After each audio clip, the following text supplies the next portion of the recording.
जब भी आप कुछ बनाते हैं उसी के साथ आपका व्यक्तित्व अपनी नज़र में और दूसरों की नज़र में भी महान हो जाता है। आप किसी को भी बनाओ, किसी के जीवन में कुछ सहारा दे दो, किसी के उठने में, ऊपर उठाने में मदद कर दो, इसी भाव के साथ आपका व्यक्तित्व इतिहास बना देगा। तो सावधान हम सबको रहना होगा।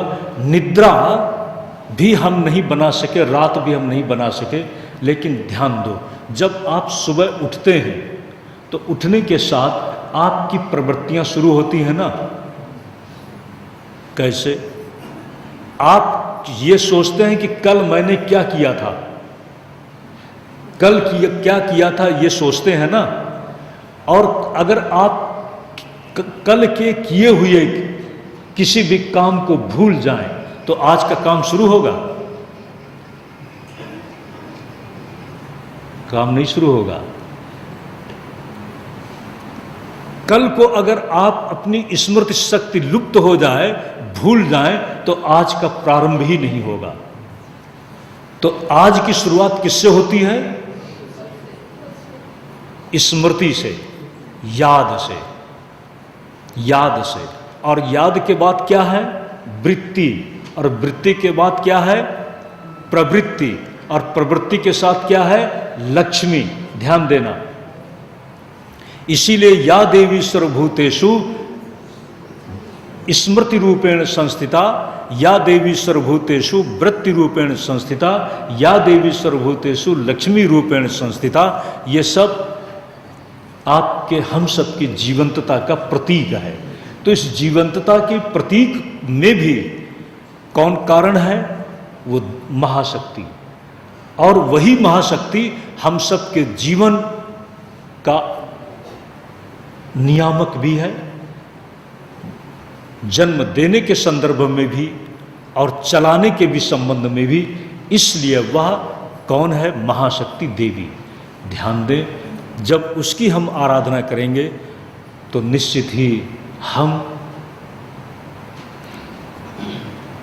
उस बच्चे की तरह से होंगे जो बच्चा माँ की ममता को और ज़्यादा पा लेता है, उसके वात्सल्य को और ज़्यादा पाने का अधिकारी बन जाता है। जो उसके पास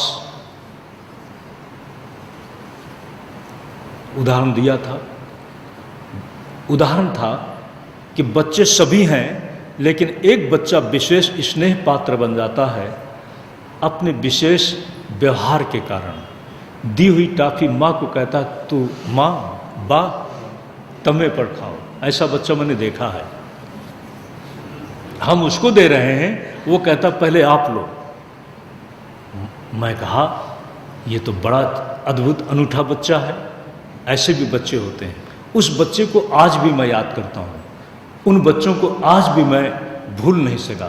ध्यान दें, यही है, हम उसकी कृपा आराधना से पाएं, उसके प्रति अहोभाव से पाएं। ध्यान देना, इसी का नाम है यज्ञ। एक बात आपको और बता दें, यज्ञ में आप माँ को क्या दोगे? जो आपको पसंद है वही तो देते हो। यज्ञ की आहुति क्या होती है? जो आपको खाने पीने की जीवन में सहायक सामग्री है वही तो आप यज्ञ में देते हैं। घी देते हैं, मेवा देते हैं, ये सब आप जो कुछ भी देते हैं, तिल बिना तेल के काम नहीं चलेगा। जौ देते हैं, चावल देते हैं, इनके बिना आपका काम चलेगा? तिल के बिना तो आपकी सब्जी भी नहीं बनेगी। ध्यान देना, आप जो तेल तेल तेल ये शब्द रोज रोज बोलते हैं, वापरते हैं, ये शब्द किससे बना है? तिल से। तिल से तैल बना है, यानी तेल का, तैल शब्द है, तैल का आपके जीवन में खाने में उपयोग, बालों में उपयोग, मालिश में उपयोग, सब जगह तैल का उपयोग ही तो है। तो आप तैल के उस उपादान सामग्री को आप तिल के रूप में आहुति में देते हैं। खाने के लिए अगर भात ना हो तो आपका काम नहीं चलेगा। भात किससे बनता है? चावल से। और चावल बहुत अच्छा। कहने का मतलब जो भी सामग्री आपकी जीवन की उपयोगी है, उसमें आपकी ममता है, उसको आप संग्रह करते हैं। जब आप माँ के निमित्त दे देते हैं तो यही आपका चंडी यज्ञ है, यही आपका देवी यज्ञ है। और जब आप यज्ञ करते हैं तो उस महाशक्ति ने कहा, अहम दधामि द्रविणम हविष्मते सुप्राप्य यजमानाय शुन्वते। जो यजमान हवि से मुझे प्रसन्न करना चाहता है, हवि लेकर के खड़ा होता है, उसको देने के लिए मैं अपने हाथ में निरंतर अहम दधामि द्रविणम, हाथ में धन रखती हूँ। ध्यान देना। अब इस बात की आगे कल्पना करूँगा, आगे बढ़ता हूँ। वो कृपामयी माँ अपने यजन से, पूजन से, ध्यान देना, यजन किसे कहेंगे? यज्ञ आदि। आराधना कैसे करोगे? आपकी जो अभी आराधना चल रही है यज्ञ से चल रही है, यजन से और पूजन से चल रही है। और दूसरा सबसे महत्वपूर्ण ये है, उस देवी ने कहा, स्तुता संपूजिता पुष्पैर धूप गंधादिभिः तथा ददामि वित्तम पुत्रांश मतिम धर्मे गतिम शुभम। मैं स्तुतियों से, पूजा से, स्तुता संपूजिता पुष्पैः धूप गंधादिभिः, पुष्प, धूप, गंध आदि से पूजित होकर और स्तुतियों से मैं प्रार्थित होकर, स्तुतियों के द्वारा आप प्रसन्न करते हैं। इससे प्रसन्न होकर के मैं क्या देती हूँ? वित्तम, धन, पुत्रांश, संतति, और इसी के साथ ऐसी बुद्धि जो धर्म में निरत रहे, और धर्म में बुद्धि रहे, और इसी के साथ अंत में सद्गति हो। गतिम शुभाम। ये आप सब लोगों के बड़ा सुअवसर है। इस सुअवसर का पूरा पूरा आपको लाभ मिले।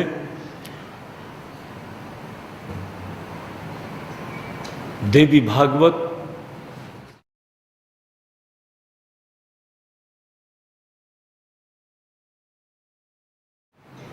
के प्रारंभ में ऐसा लगता है इन्हीं कुछ मूल सूत्रों का आधार बना करके प्रारंभ हुआ। जन्मेजय जी, ध्यान देना, जन्मेजय जी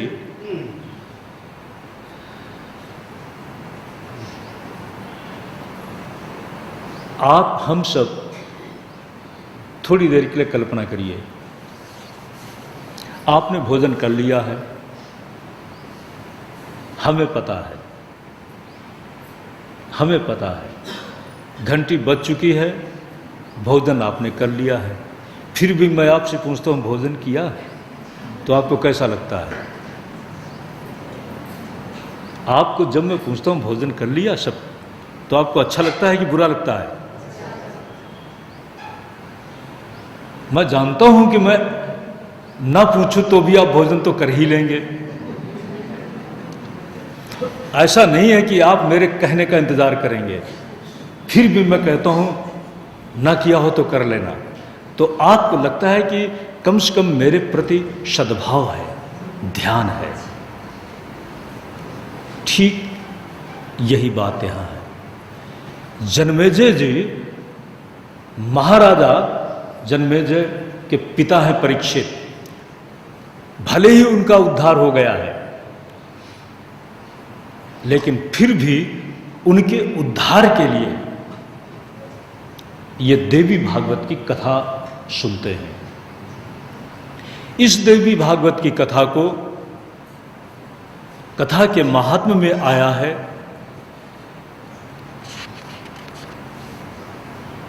सबसे पहले देवर्षि नारद वसुदेव जी को सुनने के लिए प्रेरणा की थी। जिस समय भगवान श्री कृष्ण समयंतक मणि को प्राप्त करने के लिए जंगल गए हैं, जिस पर भगवान पर चोरी का आरोप लगा था, उस चोरी के आरोप से अपने आप को मुक्त करने के लिए, निर्दोष बताने के लिए भगवान श्री कृष्ण समयंतक मणि की खोज के लिए गए हैं। जिस समयंतक मणि को सत्राजित गले में पहन करके अचानक भगवान की सभा का क्या नाम था? सुधर्मा। ध्यान देना, भगवान की जो सभा है, उनका सभागार है, उसका नाम था सुधर्मा। कितनी हमारी ऊंची सोच थी। इसलिए तो भगवान भगवान है ना। उनकी सभा में धर्म की ही चर्चा होती थी। अगर किसी को दंडित करने की भी व्यवस्था है तो जो अधर्म के साथ जुड़ा हुआ है उसको दंडित करने की व्यवस्था कहाँ से होगी? धर्म से। इसीलिए हमारे जीवन में धर्म शब्द बहुत प्रचलित था। धर्म की दुहाई दी जाती थी, धर्म की कसम लोग खाते थे, धर्म की शपथ लेते थे। भगवान कृष्ण की सभा है सुधर्मा। और एक बात और कहें, सभ्य किसको कहते हैं? सभायाम साधु सा सभ्य। जो सभा में साधु हो उसे कहते हैं सभ्य।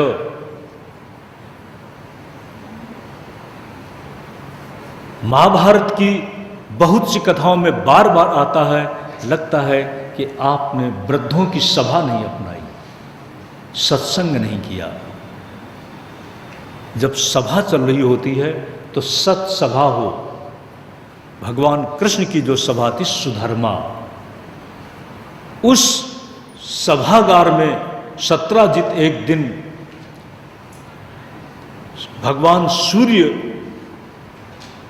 की प्रसन्नता से समयंतक मणि प्राप्त की थी। प्रसन्न होकर भगवान सूर्य ने दी थी।